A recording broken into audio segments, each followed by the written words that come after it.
హైదరాబాద్ రాజేంద్ర నగర్ లో వృద్ధ దంపతుల హత్య కేసులో దర్యాప్తు ముమ్మరం చేశారు పోలీసులు. హత్యకు ముందు ఓ ఇద్దరు బురకా ధరించి ఇంట్లోకి వెళ్లడం సీసీ ఫుటేజీలో రికార్డైంది. పోలీసులు వెళ్లేసరికి ఇంట్లో బీరువా తెరిచి ఉంది. ఆస్తి తాలూకు పత్రాలు చెల్లాచెదురుగా పడి ఉన్నాయి. దీంతో తెలిసిన వారే ఆస్తి కోసం హత్య చేసి ఉంటారా అనే అనుమానాలు వ్యక్తమవుతున్నాయి. లేకపోతే దుండగులు దొంగతనం చేసేందుకు వచ్చి హత్య చేసి ఉంటారా, పథకం ప్రకారం హత్య చేసేందుకే వచ్చారా అనే కోణాల్లో పోలీసులు దర్యాప్తు చేస్తున్నారు.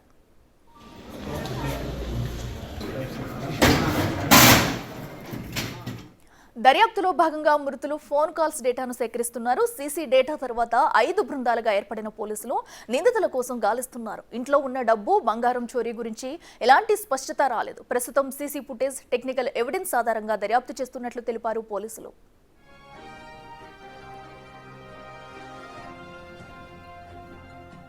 ఫిజియోథెరపీ చేసేందుకు వచ్చామని వాచ్మెన్ తో చెప్పి ఇద్దరు వ్యక్తులు అపార్ట్మెంట్ పైకి వెళ్లినట్టు పోలీసులు గుర్తించారు.